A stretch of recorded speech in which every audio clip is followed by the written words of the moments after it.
네, 중학생 딸이 성폭행을 당했다는 이야기를 들은 아버지가 딸이 지목한 상대를 찾아가 살해한 후 경찰에 자수했습니다. 네, 뉴스 따라잡기 이승훈 기자와 함께하겠습니다. 처음부터 복수를 하기 위해서 그 딸이 지목한 상대를 찾아간 건가요? 사실 그렇지는 않고요. 예. 처음에는 복수라기보다는 훈계를 하기 위해서 찾아갔다고 합니다. 그런데 이 훈계가 몸싸움으로 이어지면서 급기야 흉기까지 나오게 된 건데요. 공권력을 외면한 이 사적인 구제는 결국 돌이킬 수 없는 끔찍한 결과를 낳게 됐습니다. 빗나간 부정이 부른 비극, 뉴스를 따라가 봤습니다. 지난 24일 밤 10시쯤 전북 군산시의 한 상가 앞 격렬한 몸싸움이 벌어지고 주변에는 행인들이 모여들기 시작합니다.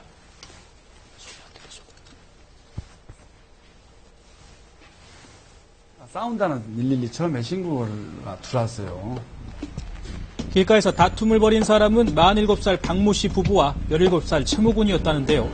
그로부터 40여 분 뒤 근처에 있는 건물 뒤에서 피를 흘린 채 발견된 최 군은 끝내 숨을 거두고 말았습니다. 그리고 박 씨는 자신이 최 군을 살해했다며 스스로 경찰서를 찾아왔습니다.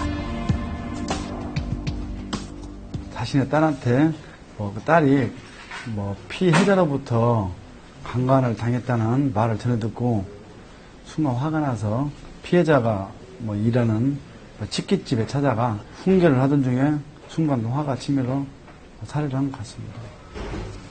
사건은 이렇습니다. 24일 저녁 식사를 하러 자리에 앉은 박 씨는 중학생인 딸에게서 평소와 다른 점을 느끼게 됩니다.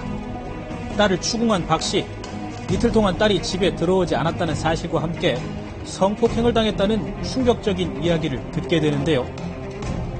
격분한 박 씨는 곧바로 아내와 함께 딸이 지목한 상대인 최 군이 일하는 식당으로 찾아가게 됩니다. 그 여자분 엄마가 막 계속 빠져서 때리시더라고. 그래서 제가 왜 그러시냐고, 이유가 뭔데 이렇게 때리냐고 그래서 그랬더니 자기 딸을 강간했다고 막 그러는 거예요. 처음에는 어머니가 최 군을 훈계했다고 합니다. 하지만 고분고분하지만은 않았던 최 군. 신랑 일은 한동안 계속됐고 이 모습을 옆에서 지켜보다 격분한 박 씨는 직접 달려들어 몸싸움을 벌였다고 합니다. 그리고 이 과정에서 가져왔던 흉기를 꺼내 휘두르게 된 겁니다.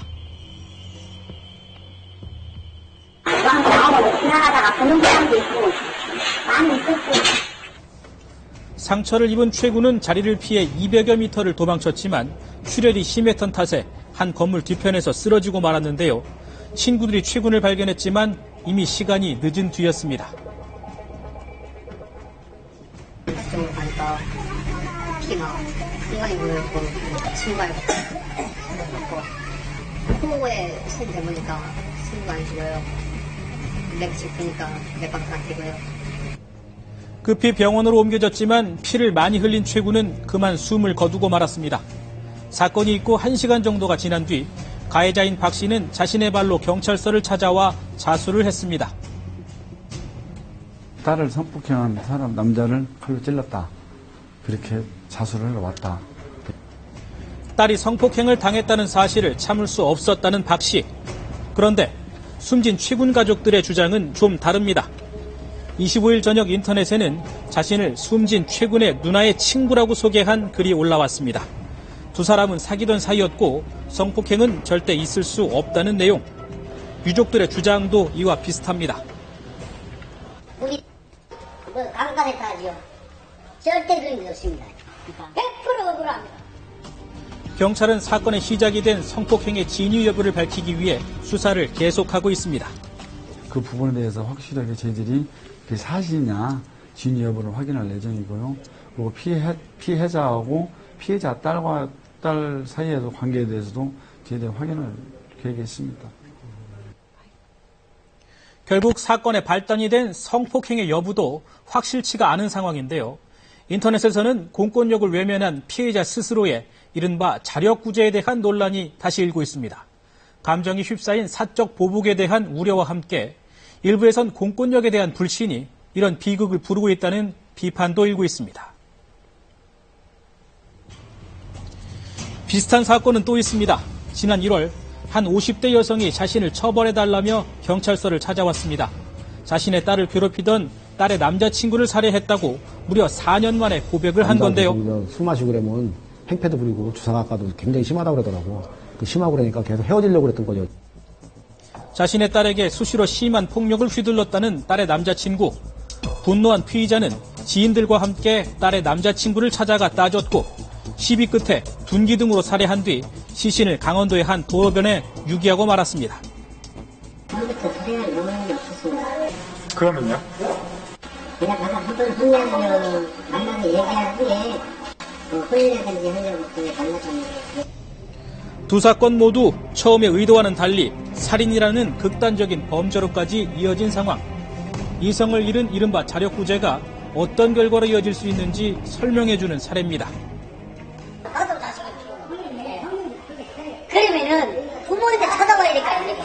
칼을 준비하고 완전 알아 칼을 찔러가지고 이렇게 이게 아닌 게 요즘 세상 이런 세상입니까? 일부에서는 강력범죄에 대한 일부 관대한 처벌과 수사기관과 사법기관에 대한 불신이 이 같은 보복범죄를 낳는 한 가지 원인이 되고 있다고 분석하기도 합니다. 범죄자의 인권이 중시되고 피해자의 인권은 아주 경시되는 이런 풍조가 지금 이제 벌어지고 있거든요. 그럴 바에 내가 가서 사적으로 내가 응징해버리겠다. 이거 지금 우리 사회에 만연되어 있습니다. 예, 그런 현상이 없도록 그 처벌을 좀 강화해야 될 것 같고 너무 지나치게 부각시켜서 보도하는 태도는 좀 지양하는 게 좋겠다.